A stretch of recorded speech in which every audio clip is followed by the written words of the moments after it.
හොද වැඩ. මං දන්නේ නැහැ මේකල මං කවුද කියලා.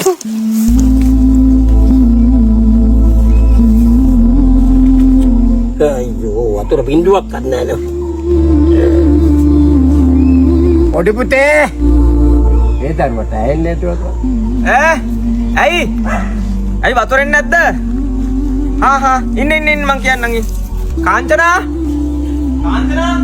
ඇයි? ඔන්න ඔය වතුර මෝටරේ දාන තාත්තලාට වතුර නැතිලු. උදේත් වතුර මෝටරේ දැම්මනේ අනේ. දැන් පැයකට විතර කලින් වතුර මෝටරේ දැම්මේ. ඔච්චර මොනව කරන්නේ වතුර වලට? ඔය ලයිට් බිල් ආවම පස්සේ මගේ පැය ගෙවන්න. අනේ ඔන්න ඕන විදිහට වතුර ටික මේව කරගත්ත දේ. මං දන්නේ නැහැ මෝටරේ. මට වැඩි තියෙනවා. හරි තාත්තා ගෙදර. මම මෝටරේ දාන්න. ගෙදර. කොහෙද ගියේ? වතුර තිබ්බේ තියෙන වතුර හදන්න ගියේ. අනේ පුතේ මම ඉතින් කරපු ලොකුම මෝඩකම තමයි.